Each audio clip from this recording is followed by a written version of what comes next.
최상목 권한대행이 내란 특검법을 또다시 거부했습니다.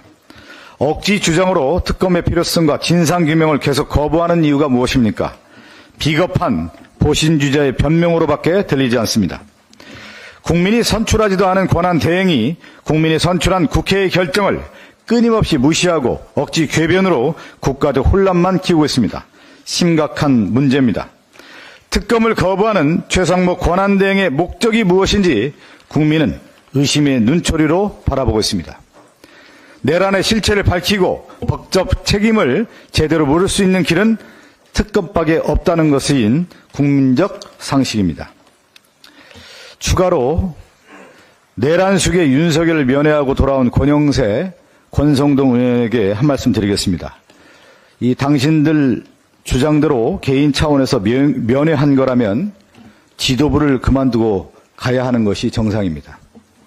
당대표, 원내대표가 나란히 손잡고 내란 숙에 만나는 것, 아련하는 것 그 자체가 내란 동조 행위가 아니면 무엇이겠습니까? 사익의 눈이 멀어 국가를 혼란에 빠뜨린 당신들의 행태는 훗날 역사의 심판을 받을 것입니다. 독일 얘기를 좀 한번 해드리고 싶은데요. 독일의 보수 세력들이 보수당이라는 이름을 쓰지를 못했습니다. 왜 못 썼을까요? 2차 세계대전 이전에 독일의 우파 보수 세력들이 히틀러의 나치 세력에 적극 협조하고 동조해서 그 오명이 있었습니다. 그리고 역사적 심판대에 올랐고 그 역사적 전과에 대해서 상당히 비판의 칼날들이 있다 보니까 이 독일의 우익 세력들, 보수 세력들이 2차 대전 이후에 보수적인 이데올로기를 내세우지 못했습니다.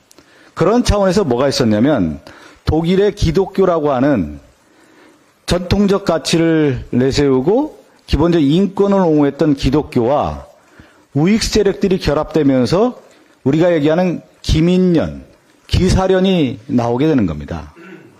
지금 우리나라의 국민의힘에 있는 모습이 지금 어떤 모습입니까? 극우의 힘 아닙니까? 극우로 전향하고 있지 않아요? 제가 생각할 때는 국민의힘 머지않아 간판 내릴 겁니다. 내릴 수밖에 없습니다. 극우 세력에 의해 동조된 권성동, 권영세 이 비대위원장과 원내대표의 모습을 국민이 용납할 수 있겠습니까? 저는 이 보수주의 세력이라고 할 수 없는 이 양태에 대해서 국민들의 비판이 더 거셀 거라고 보고 있고요.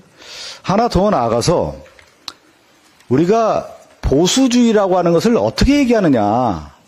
그래서 정치학계도 그렇고 누구를 가장 먼저 얘기하냐면 에드먼드 버크를 얘기를 많이 하는데요. 버크가 이 보수주의의 원류라고 하는 얘기를 많이 하는데 보수주의의 기본적 가치는 뭐냐면 국가의 보존입니다. 국가의 보존. 근데 국가의 보존을 위해서 뭐가 필요하냐.